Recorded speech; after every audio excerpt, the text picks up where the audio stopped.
G'day, I'm Mark from Self-Sufficient Me, and check out this beautiful pumpkin vine growing on the trellis here. Lovely, isn't it? But that's not what this video is about. Come down here, I've got something to show you guys.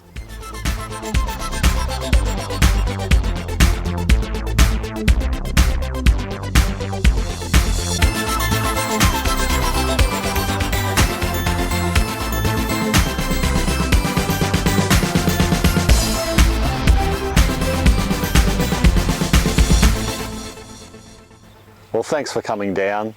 It took you a while to get here though. The sun's nearly setting. No, seriously, the sun just wasn't quite in the right spot. So I just delayed the video a little bit, just so that I could get a little bit of shade going so it wasn't such a hassle. Well, now we've got the cockatoos, the ducks and all the other birds coming around. I hope you can get all that through the mic. It's beautiful sometimes here in the afternoons, but they can make quite a racket. Anyway, what I wanted to talk about was carpeting your vegetable garden. And that's exactly what I do to mine. I carpet it, just like you'd carpet your house. We're very similar. The reason why I carpet my vegetable garden is because I really hate weeds. In particular, I hate weeds in my vegetable patch. Now, I know there's a lot of people out there that are real weed fans. I'm not talking about the wacky tobacco. I'm talking about standard weeds that you can get in your lawn or in the garden.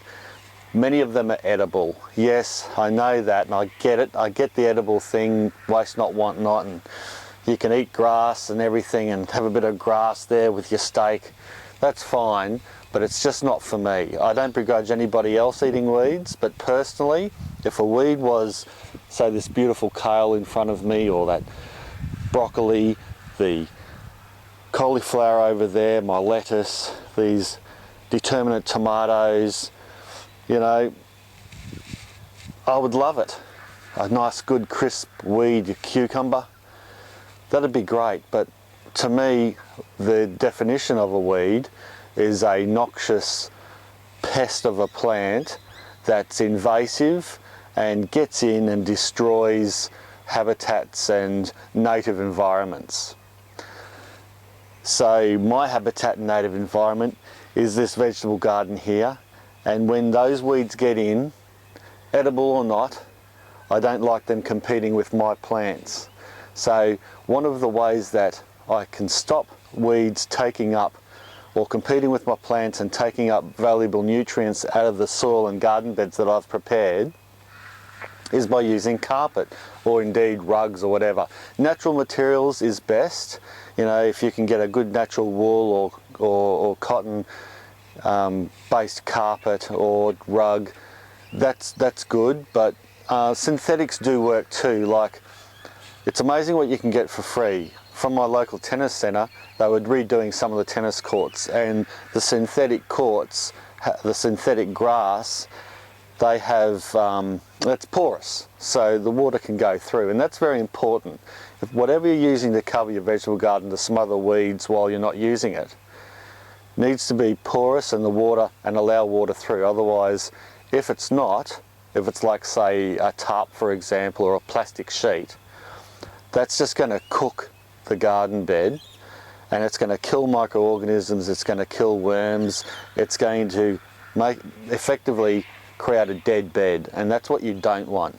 You want your garden bed to be thriving, full of microorganisms and those beautiful little creatures, because that helps your vegetable gardens grow. Those little animals are companions to your plants, and without that, you've got some real trouble growing a good, healthy vegetable garden or food garden. So it's important that you don't cover the bed with things that will just make it even hotter, won't let water penetrate, and won't let life thrive. What I've done with these two garden beds, as an example, in this video anyway, is planted some typical leafy crops in this one, and some tomatoes with a few iceberg lettuces around the outside. I've got a determinate tomato in this one, it's a pot variety, and I've got a couple of indeterminate vine-like growing tomato plants on that trellis there. Both of these beds were done with carpet, so they were loosely prepared. Yes, some weeds did grow, and then I threw the carpet over to make sure no grass or weeds would grow through the beds, and that effectively all died down. And what you get is, after leaving this for several months, you get a rested bed where the bed and the soil breaks down and the worms go to work, and it gets all prepared for when you do bring in your crops. And it's also got even a mulch on top of it from the dead weeds and grasses that have tried to grow and have died off when the carpet has kept it smothered and it couldn't get any sun. So it really does a twofold effect.